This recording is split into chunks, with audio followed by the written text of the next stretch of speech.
Good morning, dear children. Today, let us learn understanding diversity from civic part, that is political science, lesson 24.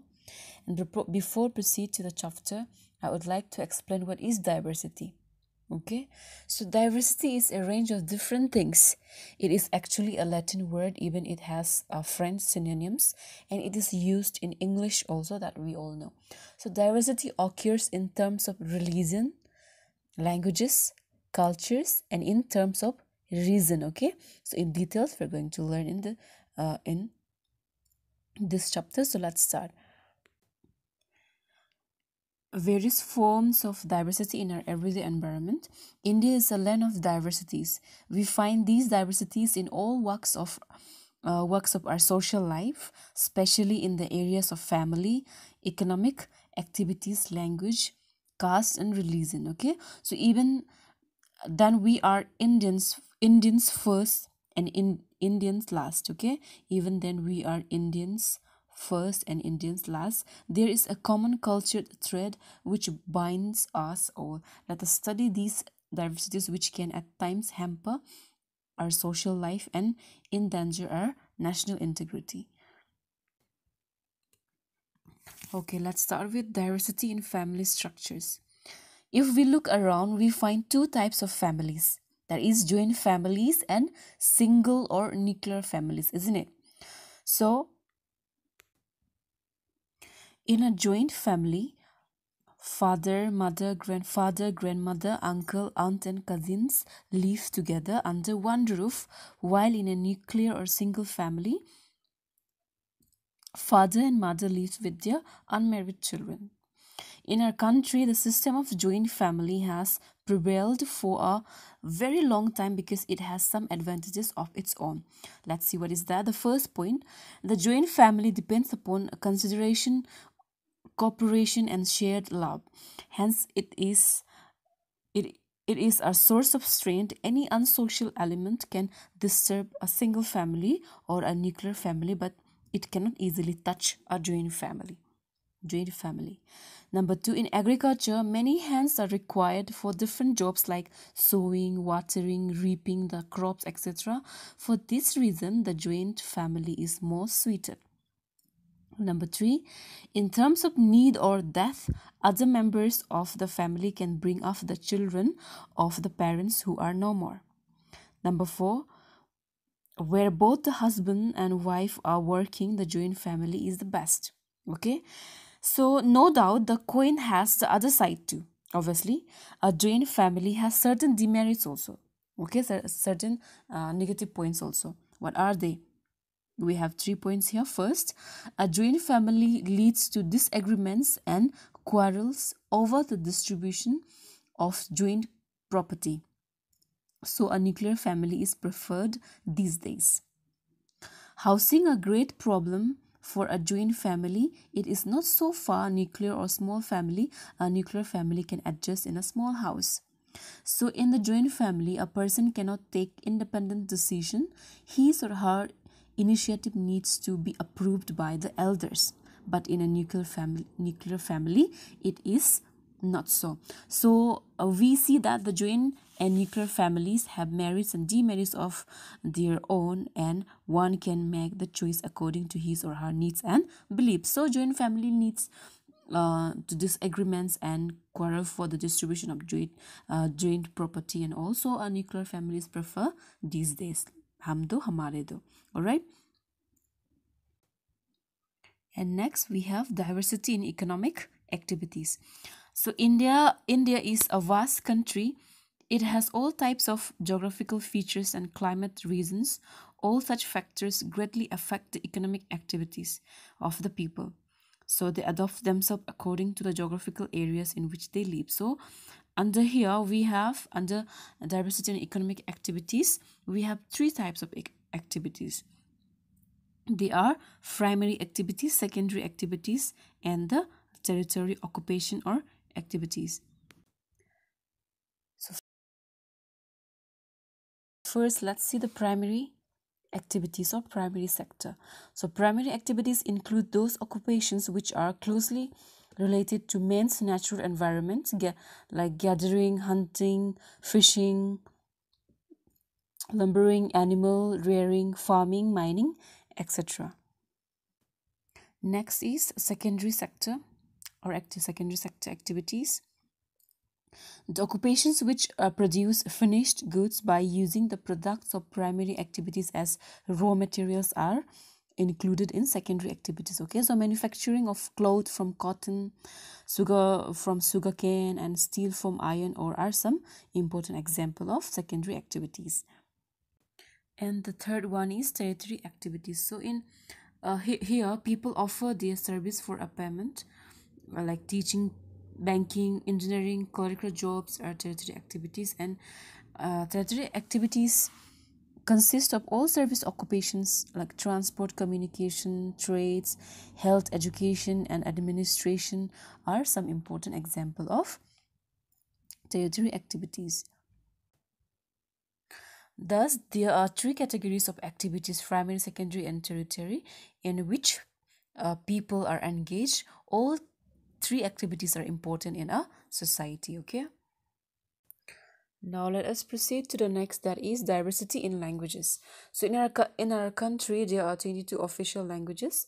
The 22 official languages are Hindi, Punjabi, Sindhi, Gujarati, Marathi, Bengali, Odisha, Assamese, Urdu, Sanskrit, Kashmiri, Tamil, Telugu, Kannada, Malayalam, Nepali, Manipuri, and Konkani, Santhali, Maithili, Bodo, and Dogri. So sometimes the multiplicity of so many languages can act as a threat to the integrity of our country. So we must always keep in mind that all languages are our own. All languages are our own languages that we must love them all. Next is diversity in caste, religion, and ways of prayer. So in the sphere of religion, also a great variety is found in India. That is Hinduism, Jainism, Sikhism, Christianity, Islam, Buddhism, Zoroastrianism, etc. are followed by different sections of Indian population. So their way of prayer is quite different from each other. The Hindus worship their gods and goddesses and offer their prayers to them in a temple. A Muslim offers namaz in a mosque, while a Sikh sings hymns for the Guru Granth Sahib in a Gurudwara. So all are doing the same things, that is offering prayers to God in and their own way. The so-called diversity is in the nature of the man. Children born of different parents have different habits, different liking, and different food habits. Next is need for diversity, as humans have different skills and interests. So there is diversity in all natural things and human beings. No two humans are the same. How can we ignore diversity? All the constitutions, and especially the Indian constitution, has accepted these diversities and allowed people to follow their own faith and worship God in their own way. You can worship any God. Different people are proficient in different skills. One can be a good engineer or a good doctor, but may not be a good painter. So there are lawyers, engineers, doctors, farmers, teachers, professors, technicians, welders, masons, carpenters, ironsmiths, goldsmiths, drivers, producers, shopkeepers, etc. All these people are endowed with or have acquired different skills. People can also have different interests. I enjoy reading books. My brother likes to paint. One is interested in hockey, another can be interested in cricket, yet another can be interested in swimming, dancing, acting, and whatnot. So diversity has its importance and need. It adds to variety and luster in life, but we should not allow these diversities to divide and weaken us. Let us see how can how we can make these diversities a sign of strength rather than of our weakness. So let's continue. That is unity in diversity. How can we begin to recognize diversities as strength? So we should be well aware of all the above diversities, and by the use of our intellect utilize them as our strength. Just as different types of flowers aid to the beauty of a bouquet, so do diversities aid to the beauty of our culture. Let us discuss the factors that bind all the Indians as one nation. Despite the above mentioned diversity in different spheres of Indian life, there is a bone of unity which binds the people closely as one well marked unit. These differences and inequalities are more seeming than real, according to Dr. R.K. Mukherjee. He said, in spite of all this diversity in different fields, physical, social, linguistic, cultural, and religious, there is fundamental unity of India underlying this diversity. So, under unity in diversity, first point is geographical unity. So, in the ancient time, India was a single geographical unit. Uh, it has remained isolated from other countries by its natural boundaries. These boundaries have separated it from the rest of Asia, the Himalayas in the north, the Assam hills in the northeast, the Suleiman Range and other mountains in the northwest, and the eastern and the western Ghats in the south have kept in aloof as a separate single part of the globe. So in our ancient religious literature too, the entire country has been mentioned under one name, Bharat Varsha. This also established the truth that the whole of India has been considered as a single country since the ancient times. The Puranas to reveal the fact clearly according to Vishnu Purana. So some line has taken from there. It's written in Sanskrit, that is Uttaram Yatta Pradesh Himadreshcheva Dashiram Varshatad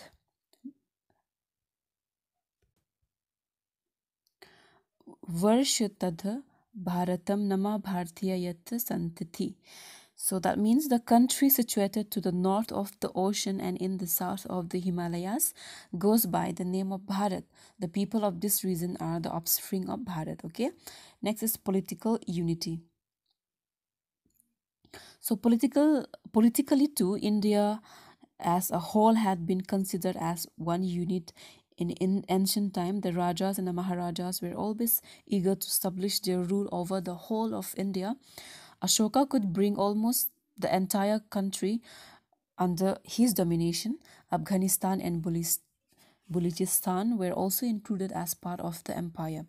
The performance of the Ashwamedha Ashwabhe- Ashwamedha yajnas by strong rulers was an indication of their longing for becoming Chakravarti Rajas. In other words, they wished to rule over the whole of India.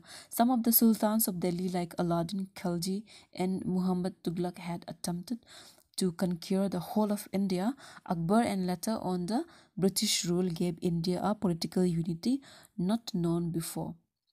In the words of Dr. B. A. Smith says, India therefore possesses and always has possessed for considerably more than 2000 years ideal political unity. So after the achievement of independence, India as a whole has been governed by the same system of administration, the same laws and constitution. Hence this political unity has become more effective and stronger than before. And the third is cultural unity. So the inhabitants of different parts of India share a common culture. Diwali and Dashera are celebrated with great pomp and show in every part of the country. The people in general in the whole country have similar ideas about the performance of marriage rites, the place of women in the society, revenges of ancestors, etc. All these facts go a long way to establish that the culture and civilization throughout the length and breadth of India have the same features. This cultural unity of India uh, is thus established beyond doubt. No other country of the world has such a rich culture as India has. We have inherited common culture and common history, so the feelings of oneness pervades everywhere and overshadows all the diversities under the umbrella of its common unity. The great Urdu poet Iqbal has rightly said that Greece, Egypt, and Rome have all been wiped off the stage, but still we preserve our heritage. There is nothing strange that we still live in prime. Through 4 centuries, our foe was the wheel of time. So here, Indian political map is given here. So this chapter is just, this map is just given to show us some national boundaries, capital and major cities are shown here, but nothing is related from this chapter. Just shows that which the national boundaries, capitals and major cities is located in where. So look this for by yourself and read it. Right, the last one is religious unity. So there are diverse religious sects in India. In spite of this diversity, there is a religious unity among the faiths. History is witnesses to the fact that people of different religious faith have lived together peacefully as one. India has been a country in which different religions such as Islam, Sikkim, Hinduism, Buddhism, Jainism, Christianity, and Zoroastrianism have flourished without discrimination. India as a nation has observed all the religions that came into its fold. So we all have learned about the Islam, Sikhism, Buddhism, Hinduism, Jainism, and Christianity. And as I taught you, history is witness to the fact that people of different religious faith have lived together peacefully as one. But here, a new word is mentioned here, that is Zoroastrianism. So what is Zoroastrianism? Zoroastrianism is the ancient pre-Islamic religion of Iran that survives there in prosperously in India, where the descendants of Zoroastrians, that is called Iranians, and immigrants are known as Parsis. Okay, and its symbols is this. This is the symbol of religion, Zoroastrianisms. Okay. Today, India is a secular country, that is, it allows people of all religions to live and avail of equal opportunities, and it also allows them to practice and preach their religion. Our country is independent of any religion. Freedom of worship is granted to all citizens as a fundamental right. So as we all know, under fundamental rights, right to equality comes, right to freedom, right against exploitation, right to freedom of religion, culture and education rights, right to constitution's remedies. So the citizens may follow any one or none of the religions. There is no state religions. We all are bound by a common bond, the bond of being an Indian. Thus, in spite of the diversities of race, color, or language, the unity of the people right from the Himalayas in the north of Rameshwaram, in the south, and from Assam in the east to the Rabi in the west. It is an established fact in the words of an eminent historian. So India, beyond all doubts, possesses a depth underlying fundamental unity far more profound than that produced either by geographical isolation or by political suzerainty. That unity transcends the immutable diversity of blood, color, language, dress, manners, and sect.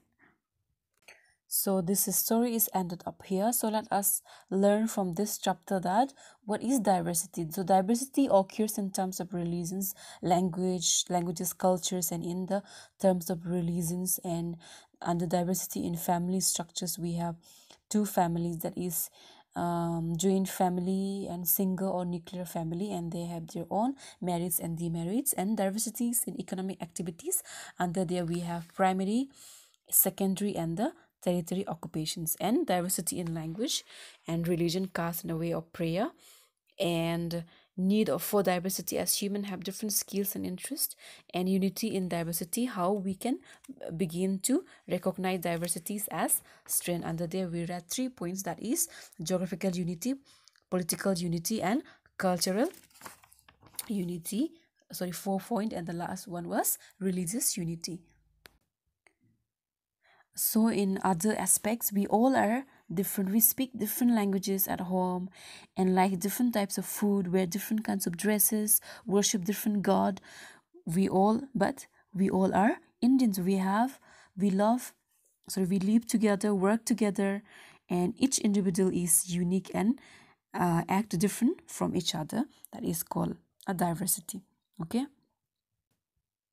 So, dear children, this will be your homework, very easy. What do you understand by diversity? Okay, whatever we read just now, so search it from your book, and after that, do not forget to send your homework in my personal WhatsApp number. Thanks for watching. Bye. Take care.